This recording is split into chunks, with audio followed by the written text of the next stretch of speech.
Well, hello all. Today I am so excited. Do you see this huge bowl of Catawba grapes? They are the most delicious grapes. You can either eat them with their skins or without. Now just watch. You push on the skin and the pulp pops out of the grape, leaving you with that lovely sweetness of the Catawba grape. And you actually won't eat the skins after you've squeezed them out. So you can either eat them with their skins or without, but when you make the most delicious, you haven't tasted deliciousness until you've tasted Catawba jam. The most delicious jam that tastes like blueberry, cranberry, but better. And what we're going to do is these grapes come with the skin. So we're going to separate the skin from the pulp. But then you're left with, inside the pulp is a pulp. And you've got to separate the pulp from the pulp. Now, in the past, I've made perfectly good jam, but the jam ends up having these pips, and these pips are like little stones. I don't know if you would be able to see that, but it's like a little tiny stone, and then here's the pulp. So we want to separate the grape into pulp, pip, and skin. So there, and then we're going to recombine the pulp and the skin, but we're going to throw away the stony pip. And my secret weapon, oh boy, I searched the internet to find out how do you separate pips or seeds of berries, because the grape is just basically a huge big berry. Right, how do you separate these berries, the pips from the pulp? And here is my secret machine, my secret weapon. It's a cake mixer, a metallic one, and I have sharpened the edges of this cake mixer so that it is sharp.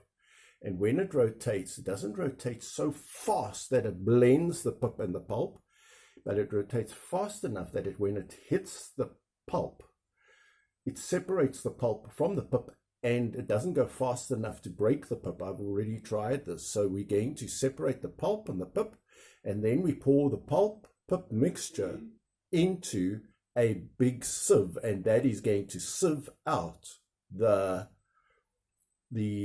seeds from the pulp. And we're going to boil the pulp for a few minutes just to make the process even easier. So now we're going to separate all the pulp from the skins,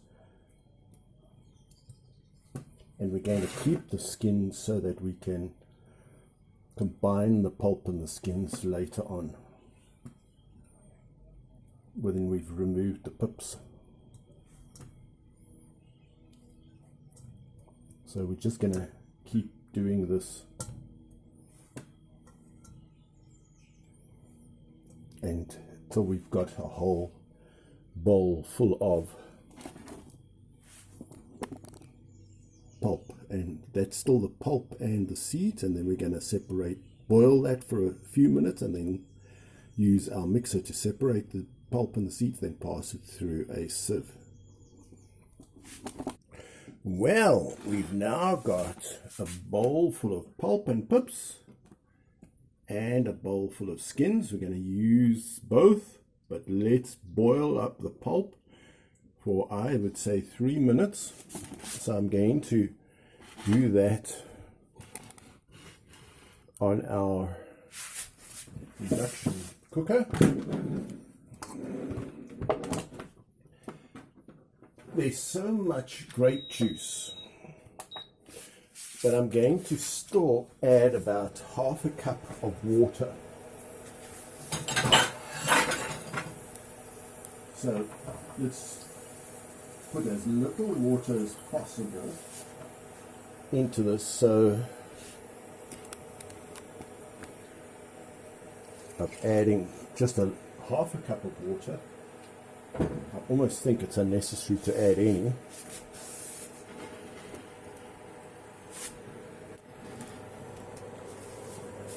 So this has begun to boil.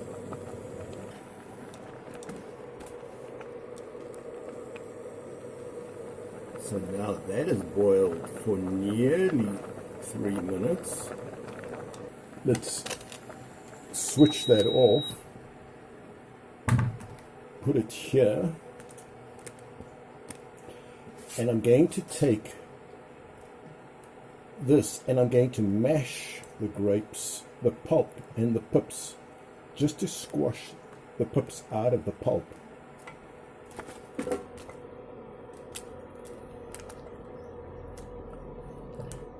I think we're going to find, you see how the pips have come loose. So if you had a masher, I don't have a masher. This is a kind of a spatula chip potato crisp lifter. But I can see that's producing a beautiful pulp. Now we come to the moment, the most critical moment.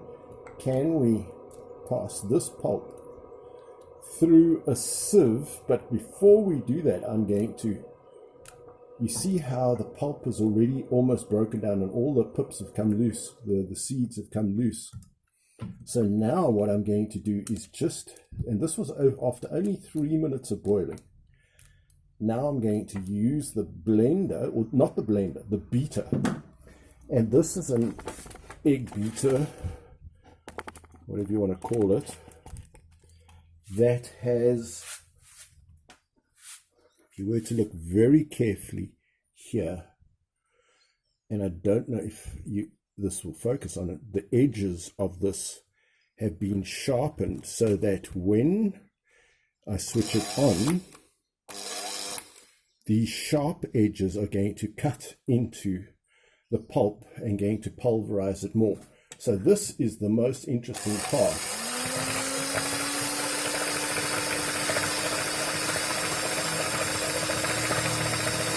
This must cut up the pulp but not cut up the pip.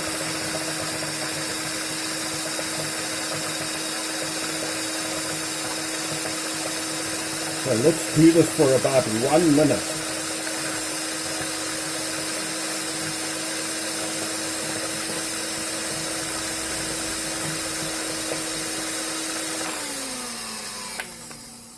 I think that was even less than a minute.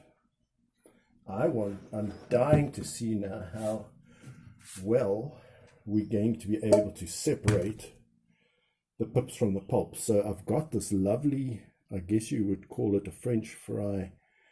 Well, it's kind of a sieve. We're going to pour the pulp through here.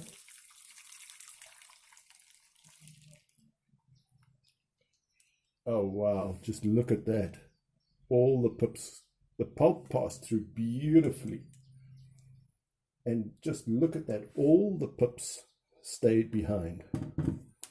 I mean, that's magnificent, how we've been able to separate all the seeds from the pulp.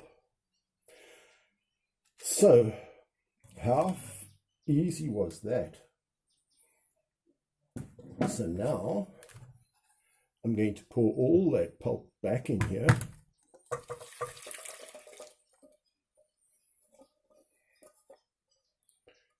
We missed one seed. How fantastic. We're now going to end up with seedless jam.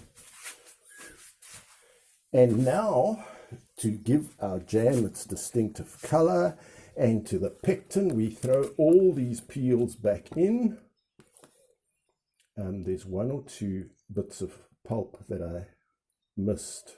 So I'm not going to put them in because they contain seed still.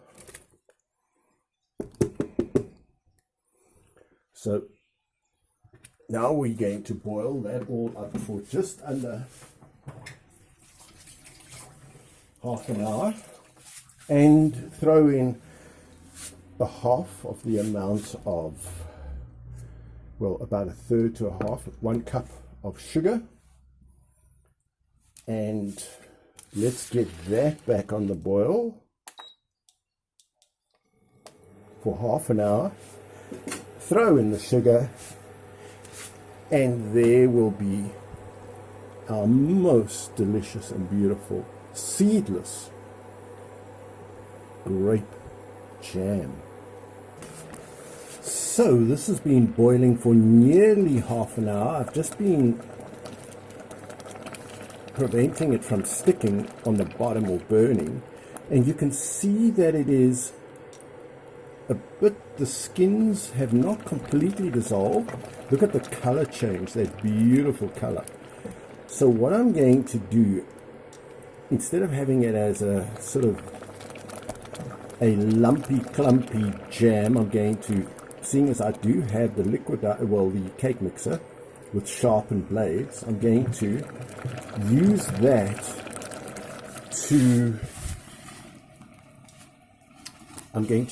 that machine to make our jam jelly homogeneous. So I'm switching off the stove. I'm putting this here where we can see it. I'm getting our mixer. This is after half an hour of boiling it. And we're going to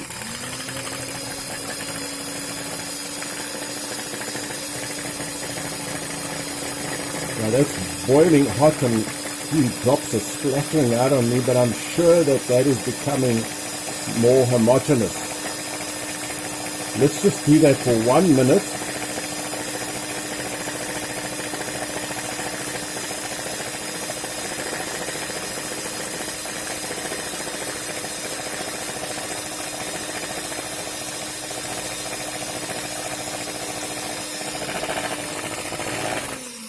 Wow, I'm sure that is a real messy process.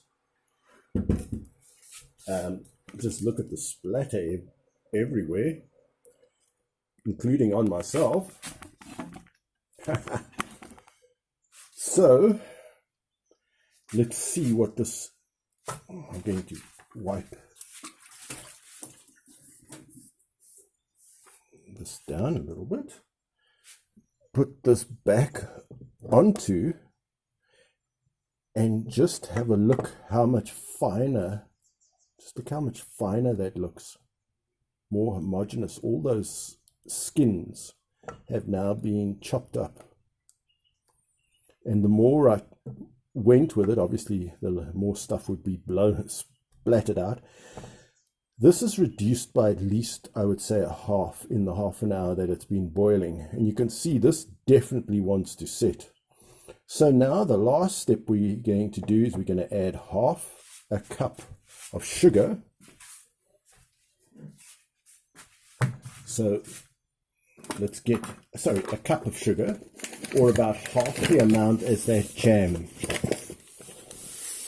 I think even 3/4 of a cup, not even quite a full cup, should be enough. So there's what we have. It's about half the amount as this jam, perhaps a little less than half, but grapes do have a little bit of sugar, these Catawbas. We can always add more if it's not. So let's turn the stove back on and just bring it to the boil so we know that this sugar has dissolved. Let's taste it. Look at that. Looks smooth, delicious. Let's see if it tastes smooth, sweet enough. I think it needs a touch more. It's a little bit on the tart side.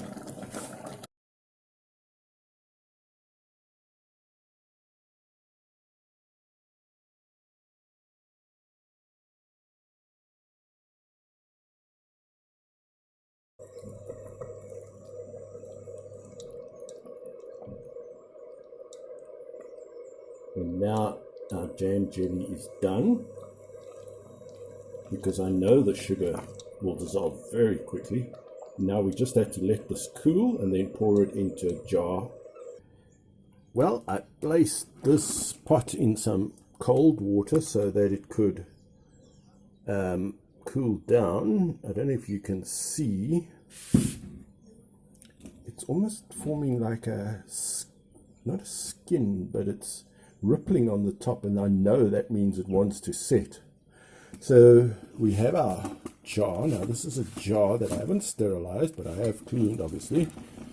And I couldn't pour just the hot jam in there because it would crack the jar unless you brought it slowly up to temperature.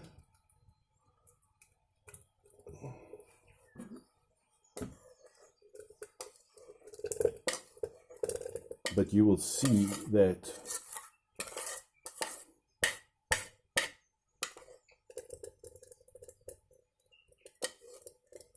just look how much jam we're getting, or jelly we're getting from this.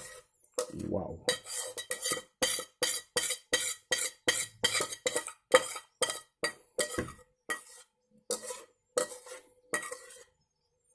So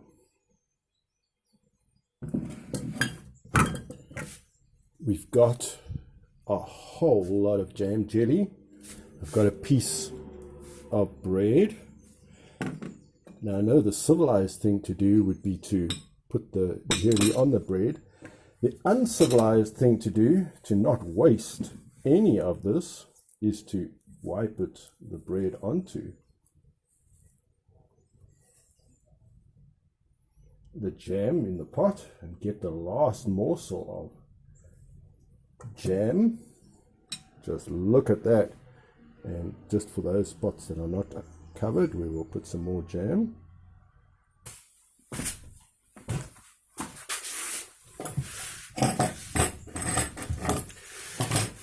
So I've made plenty of grape jam, but in all cases it had the seeds, and you had to just eat your scones or your bread or your flatbread with this jam. You had to eat it carefully because of the pips. Now, got some on my whole wheat bread. Just look at the color. And what a taste. That is most delicious jam. I prefer it on flatbread, but the taste is incredible. Now, when I tried to find a method of separating the seeds from the jam, I looked on YouTube. It said pass it through a sieve, so I tried that. It all got stuck. At that stage, I was throwing in the skins with the pulp, and the pulp obviously with the seeds. So that didn't work. Then someone suggested try what do they call it, a food mixer. That's something that seems to take fruit and then separate the juice and then the pulp. But I didn't want that because I wanted the pulp. So it just removed the pulp and the seeds with the seeds, and so you lost most of the pulp. And I need the pulp because it's got the pectin. And like so many ideas, I'd already used this with making other, like fig jam and syzygium jam and num num jam, or what is it called? Carissa bispinosa jam. Anyway, I'd used this to macerate the jam and make it homogeneous, and because it goes into a slow blender as opposed to a something that it's a slow mixer, not a blender. A blender just goes too fast and would perhaps shatter the pips. So I tried this because it goes quite slowly with the very tough pips of the boiled grapes, and I found that it just separates the pulp, doesn't touch the pips, not a single pip broke in half. So here we had the seeds and the pulp all macerated, and then it just poured beautifully through that sieve. So you can look on the internet, and try and see if this method that I've used, which is to separate the skin. Now, Catawba lends itself, obviously. Catawba is a grape where you can slide the pulp out from the skin. And then, so I kept the pulp and the skin separate, and then boiled the pulp for 3 minutes with the pips inside. then mixed it with a cake mixer that had been sharpened. I used my angle grinder to sharpen all the edges on one side, that side that turns towards the pulp. And because it goes quite slowly, it just macerated the pulp into, well, an homogeneous mixture. And then we now had the liquid and the solid, and we poured the liquid and the solid onto a strainer, one of those things used to lift chips out of oil. Nice big holes, but holes that stop the seeds. And there we ended up with all the grape seeds very easily separated from the pulp. Then we threw back the skins with the pulp and boiled for half an hour. And then you don't have to, because it will form a rough, fairly clumpy jam, but then I blended it again, or mixed it with this cake mixer with a sharp cutting edge, and that made it into a homogeneous, more like a jelly. So if I look like the cat that's got the cream, that's because I'm pretty chuffed. Now I know I did not do like Einstein. I did not invent the special theory of relativity. All I found out was a method of separating the seeds from berry or grape pulp. And all the videos I watched on it, I could not find anything that would remove it half as quickly or efficiently. So I was just really chuffed that the idea came to me, and I thank God for all ideas. That anything smart that comes to me, I'll give him the credit and thank him for it. I'll take it and run with it. And it got me thinking, that I'm sure Einstein, people were trying to analyze how come he was so creative at first, and then for the last 30 years of his life, he, from 1005 onwards, till he died in 1956, his last 30 years were very unproductive. And he was trying to reconcile all the various forces with gravity. And the reason he was unproductive is no one's yet managed to do that. It's not doable. Maybe it needs more technology. It certainly wasn't back in 1956 possible to get a universal theory that reconciled gravity with the other four forces, the weak, the strong, the nuclear, and the electromagnetic forces, etc. Gravity is always defied gravity, or our ability to reconcile it with the other four forces in nature. So Einstein didn't waste his time. It was just beyond everyone's ability. And anyone who wants to criticize Einstein should think, well, no one's yet managed to do it, so let's not criticize Einstein for trying to attempt the impossible. Now, this wasn't anything like that. I did not discover the photoelectric effect or special or general theory of relativity. I found out how to separate seeds from grapes or berries to make a beautiful Catawba jam. Now, a Catawba grape is native to America, I believe, North America. It was at one stage the most common grape. Here in South Africa, it's common. It grows, wow, so easily. It doesn't seem to have any mildew problem here in South Africa. They say it can have a mildew problem in North America. Probably that's where its natural enemies are. But here in South Africa, I've never seen a mildewed Catawba grape plant or grapes. It's a robust, wonderful, tasty, sweet grape that pops out of its skin. Delightful. I know wherever we've lived as a child, we had Catawba grapes. We planted our Catawba grapes, and they just took over the place, and we just spent the whole summer. My folks never bought any sweets for us. We just lived on these grapes. For if you want dessert there, go into the garden, pick yourself some grapes, and it was wonderful. And I'm just so pleased now that I've got my own Catawba plant, and that I'm able to produce really a delicious jam from it.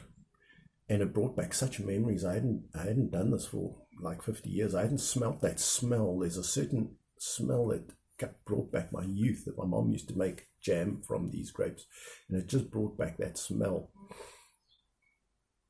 Well, anyway, I was, as I say, spending some time thinking about Einstein and where ideas came from. And as I say, I think if the Lord wants something known, he will reveal it to Newton think Newton seemed a strong relationship with God, but who cares? Even if he was an atheist, but God just chose Newton. It was time for Newtonian laws, mechanics, all the laws of Newton to come out, and humans were blessed to now understand how the planets and the sun and everything was held together, and how the planets went around the sun, not the sun around the earth. This was a breakthrough in science. It threw the Pope into a tizzy. Galileo and Copernicus and all these people, Newton just shut up. He didn't want to have anything to do with ruffling the Pope's feathers, but he knew that everything went around the sun, and that the sun goes around I think he knew, but he just kept quiet, and he wrote things that were never discovered in his lifetime. He really devoted himself more to religion, and he was more interested in finding out when Christ would return, and so far he hasn't been proven wrong. I think he said Christ would return in 2056 or something like that, and no one knows the date or the time when Christ will return, but if anyone's going to be right, I would put my money on Newton, but no one knows the date, so it's just a good guess on his part, and so far he hasn't been proven wrong, unlike most people. So I think we just have to rejoice when we get a good idea. It's so easy to go to God. I mean, he knows everything. He knows how to separate seeds from pulp. Why not just ask him if he's stuck? I didn't ask. I just expected that the answer would come, and it came, because I'm so used to the goodness of God, and that he will show how to do this. And I'm just so pleased and happy with my jam that it's that I now have seed-free jam, because once I had to eat rather gingerly, biting down on that last few mils so that you don't crack your teeth on the very hard seeds. So we used a method we incorporated the very hard seeds with a very soft pulp. We turned the pulp into a liquid. We had still the solids, and now we had a solid and a liquid, and obviously a sieve would be the perfect thing to separate a solid and a liquid. But as I say, I didn't see anything quite at all like this on the YouTube channels that I looked up. Maybe you can find one and post it in the comments below. Now, on good ideas, yesterday I was researching the Bible, and especially the Greek word doulos. It's translated in all translations of the Bible, servant. But looking it up on Google and everywhere else, the true translation is slave. And Paul, for example, Romans 1:1 says, Paul, a servant of Jesus Christ, but it's actually Paul, a slave. Now, there's a huge difference between a servant and a slave. A servant can go to his home in the evening. A servant can have many masters. He can have many jobs. He can have this job today and another master or job tomorrow. A servant has his own will and does his own thing. A servant has to take care of himself. A servant is not owned by anyone else. He's not bought. Now, a slave, there's a huge difference between Paul saying he's a slave of Christ and a servant of Christ. Paul said he's a slave. He's a doulos of Christ. And throughout all the translations of the Bible, except the Goodfellow, everyone translates the Greek doulos as servant instead of slave, except where it's obviously applying to slavery. Then they're happy to use slave. But it should be translated slave in the 130 places in the New Testament, 150 if you include various verb forms of it. And so the relationship that Paul had with Christ is a slave relationship. Not a servant. Servant means you're not bought with a price. You don't have one master, and you don't have your own will. A slave has one master. He's always at the beck and call. He's submitted his will to the will of the master, and everything he has is provided by the master, and he lives to serve and please his master, and he takes orders from his master, and he receives compliments from his master. Only his one master matters, and that is a slave, and that is the relationship that Paul had. And I thought that's so interesting. I've never thought that before, just by looking up the word doulos, the Greek form. And then in the Old Testament, there's the equivalent word, which is ebed, E-B-E-D, which is also translated servant and should also be translated slave. So that word for in the equivalent to doulos is ebed in the Hebrew.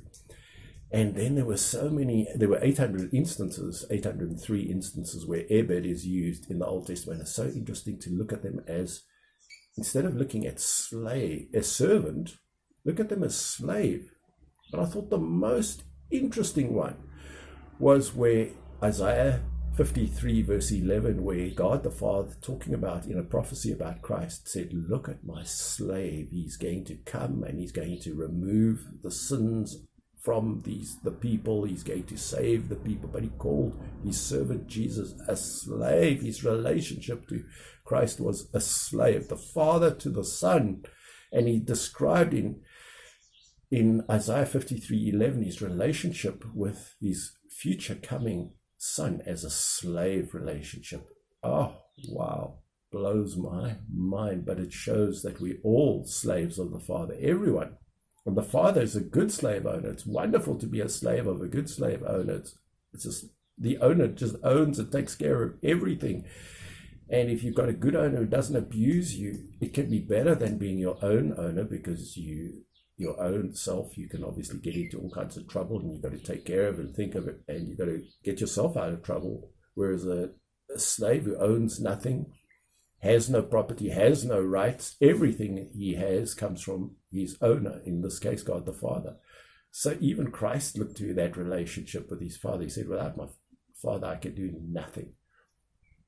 And Christ learned obedience by what he suffered. He learned to submit himself to the Father. And that is what we're all learning. And I thought, wow, all these insights into the most important, the most mentioned relationship between God and us is that of a master and a slave. And a hint to that is he's called Lord. What does a Lord or master do? Master has servants. A Lord lords it. It's not equals. This is not a relationship of equals. So, interesting insights. And I thought, wow, thank you, Lord, for these interesting insights. And we'll take whatever you give us. Thank you, dear Master. So I consider myself a slave of Jesus, not a servant of Jesus. I don't want a servant's heart. I want a slave's heart, which goes so much further than that of a servant. A servant has a will, has a choice, but a slave, you're owned and you belong to him forever. The master, you were bought with a price. That's a slave, not a servant. No servant's been bought with a price. So, interesting. I hope you enjoyed watching us make this jam jelly, and I'm going to just add a little bit of time to settle a bit. Let me just bring it and show you what it looks like now.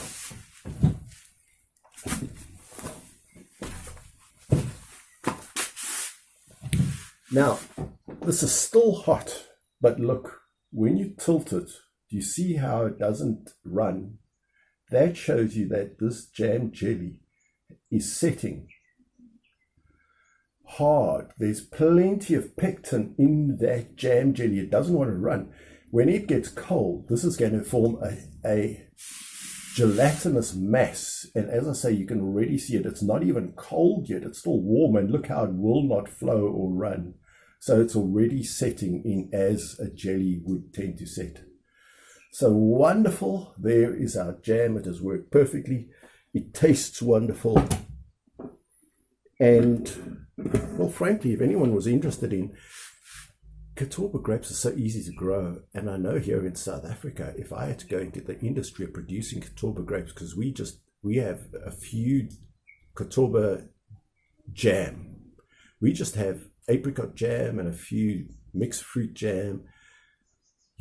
Any other jam is just so expensive.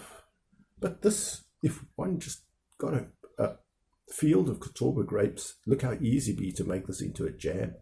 I could be a millionaire, billionaire, if I was prepared to expend that little bit of effort, because I have the technology. I've shown I have got the means. The technology, it's very simple technology, involves a cake beater to separate the pulp from the seeds and to make a most delicious jams. So all I have to do is give out little packets of the jam on something that people eat, and then people will buy the bottles of jam. And as I say, I could be a millionaire. But you know what? I don't know if I care. And anyway, I'm a slave. I don't own anything. So would the master approve? Haha.